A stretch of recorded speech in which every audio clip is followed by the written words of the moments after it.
اصلا من نمیفهمم اصلا چرا باید جنگ داشته باشه. بله. این رسالت آسمانی که به نام منیفست دستینی دائم دربارش صحبت میشه، سابقه 150-60 ساله داره، این چرا باید با جنگ عجین شده باشه؟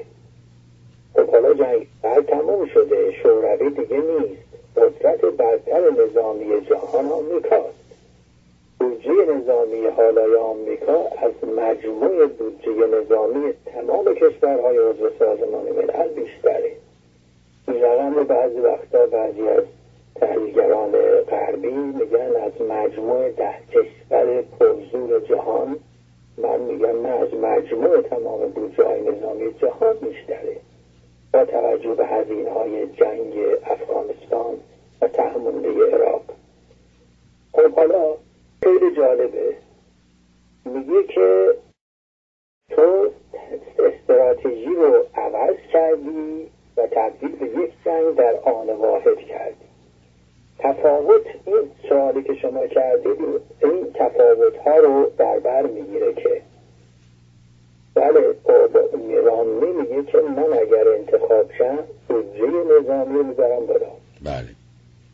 و اوباما میگه من پیشنهاد میکنم و الان پیشنهادم داده، البته این روزا دارن روش کار میکنن که بودجه پنتاگون کم شه.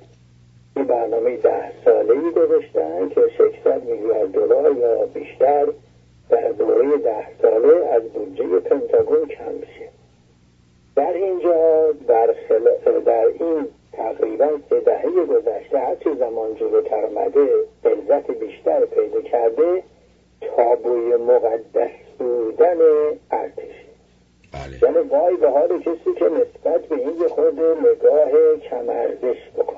یعنی باید هر رئیس جمهور سعی کنه اینو بزرگتر و بزرگتر بکنه، همچنان که کلینتون هم کرد، همچنان که جورج بوش هم کرد و همچنان که آقای اوباما هم کرد.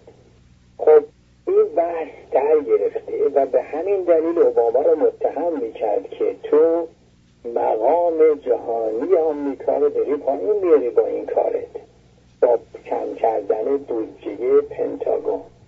اما واقعیتی نیست. واقعیت این است که همچنان که در شیوه رأی جمع کردن دیگه دوره اینجا دیگه مسئله ساندویچ دادن و چلو کباب دادن نیست. بله. اوباما با پیشرفته ترین سیستم های های تک تونستن رأی دهندگان رو دونه بدونه مورد هدف قرار بدن. این بد نیست این توضیح رو بدن. بله. ما در زمانی زندگی میکنیم که البته خب در کشورهای دیگه جهان کمتر و در آمریکا بیشتر اطلاعات همه آدم ها در جاهای جمع میشه و اونایی که بخوان این اطلاعات دارن. در خانه شماره فلان چند نفر زندگی میکنن، اونها چند سالشون هست، چند تا بچه دارن، بچهشون دختر یا پسره و اونها اصولا عادتشون چیه، چه نوع کتاب ها میکنن، چه مجله هایی میخرن، چه جور کفش و لباس میخرن، میزان تحصیلاتشون چیه، چه بیماری هایی دارن، چه دکتری میرن، دکتراشون چیه هستن.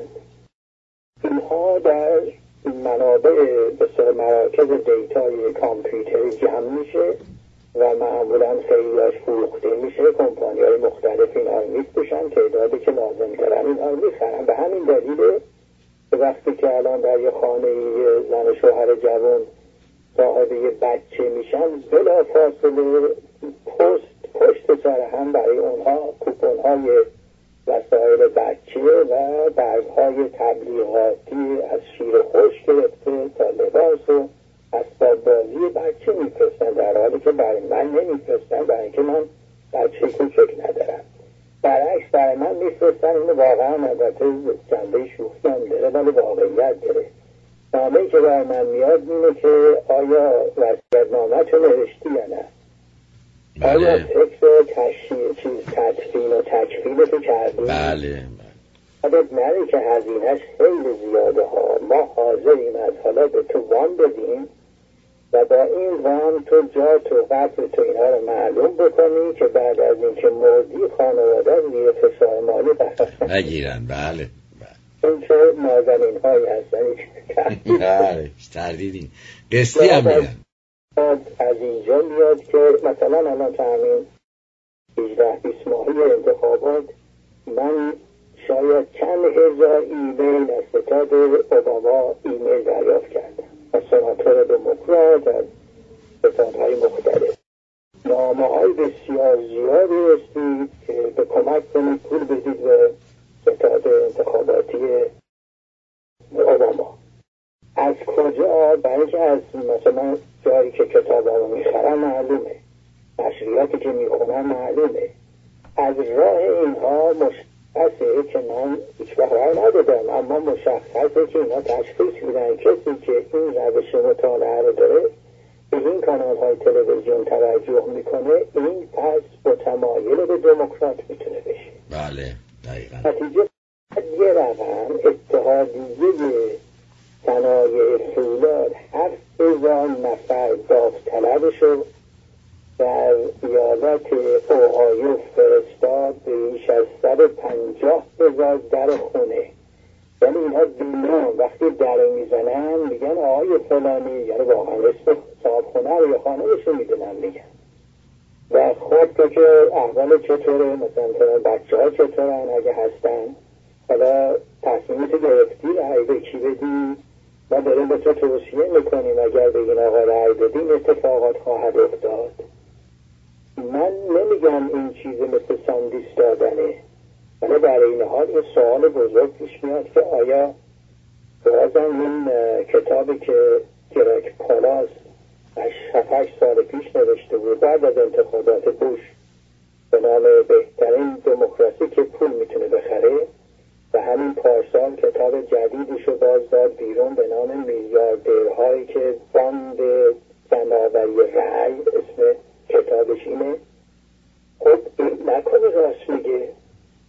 خب واقعیت این است که اگر این همه پول جمع نمیشد، از مسئولین ستاد رامنی برای اینکه توجیه کنن شکستشون رو میگفتن که ستاد اوباما 4 سال تمام با باهوشترین جوانها که در کامپیوتر و این ارتباطات مجازی به شدت واردن کار منظم کردن، در نتیجه در سرتاسر آمریکا تک تک کسانی که واجد شرایط بودن و میتونستن متمایل به حزب دموکرات بشن و شناسایی کردن و اونها رو مخاطب قرار دادن یا سراغشون رفتن. بله. خب حالا در چنین فضایی که الان ما داریم در بارش صحبت میکنیم، بحث در این هست که اوباما نوع پیشرفته‌تر و متجددتر و آشناتر به های تک هست. در مقابل رامنی که البته طرفدارانش تا آخر هم نفهمیدن این چه تیپ آدمیه، راست به خیلی مسیحی زیادی متدینه یا کم متدینه، مرمون خالیه، یا اینکه این همه ارادت به واتیکان نشون میده، راست میگه. مبلغ‌های زیادی داد. البته از ویژگی‌های خوب اوباما این بود که با وجود فشارهایی که بهش آوردن سوسیالیست دونستن، چون اسم وسطش حسینه، هنوز 30% آمریکایی‌ها معتقدن اون مسلمانه، گفتن این مسلمانه اصلا بیدینه، ولی با همین حرفا تظاهر مذهب نکرد و مثل کلینتون و بوش انجیل به دست به کلیسا نرفت. داستان همونیش که هست. در حال با توجه به نوع نگاه اوباما به مسائل، تفاوتی که الان به وجود اومده این هست که یک، با تجربه عراق و افغانستان که هر دو با شکست روبرو شد، با اطلاق وحشتناک عراق که دست بزرگی شد و جنگ نزدیک به 12 ساله افغانستان که همچنان ادامه داره، و الان اوباما میگه که علت این که ما رفتیم به افغانستان این بود که اونهایی که مسئول کشتن 3,000 نفر از مردم ما بودن اونجا بودند. خب این علت رفتن اونجاست. خب ولی به هر حال چند ماه دیگه میشه 12 سال کامل، یعنی از 2001 اکتبر 2001 تا حالا اینجا جنگ هست. ولی به کجا رسیده؟ الان هر روز که گذشته قدرت عملیاتی طالبان القاعده در اونجا بیشتر شده. با توجه به این، با درس گرفتن از این تجربه و تحولات جهان اسلام به خصوص، برای آمریکا راحت نخواهد بود که دست به یک جنگ جدیدی بزنه، هم به لحاظ لوجستیکی، هم به لحاظ مالی، هم به لحاظ سیاسی و هم به لحاظ نظامی. این امکان بسیار سختیه.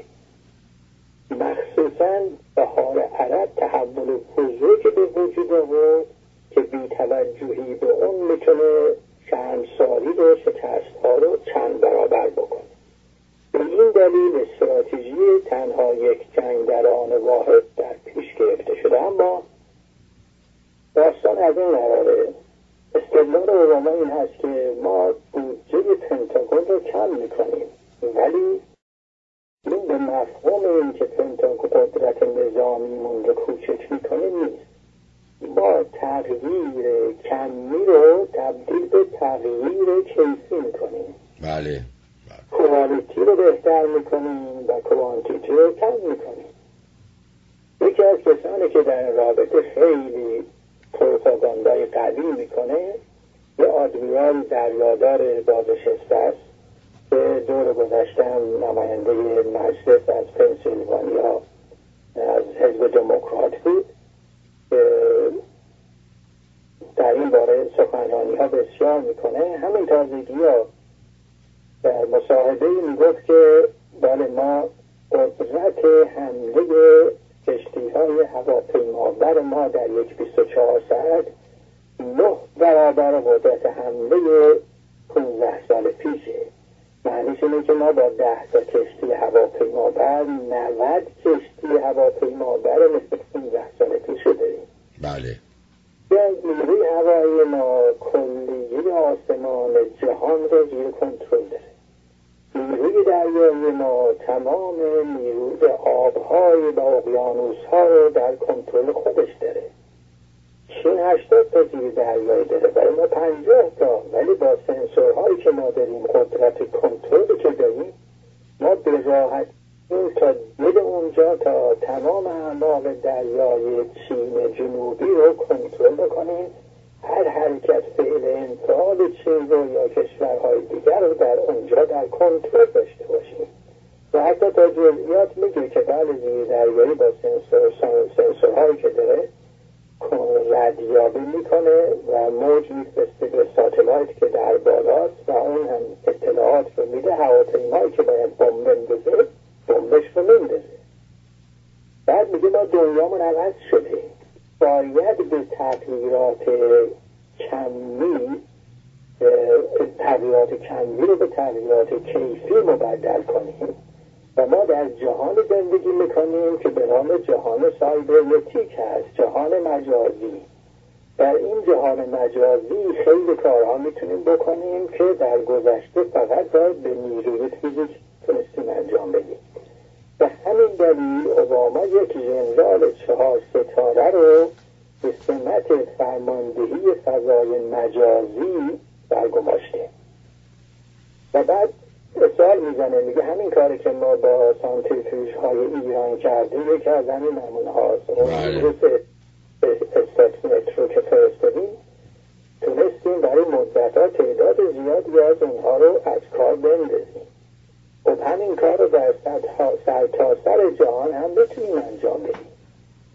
شاید بخشی از علت این که فعلا یک مدتی است که از این که کی میخوایم به ایران حمله بکنیم کم شده این هست که نیویورک تایمز میگه که دولت اوباما قبل از انتخابات میگه دولت اوباما در جنگ سایبری رو آغاز کرده به نام بازی های المپیک. اسم عملیاتش بازی های المپیکه.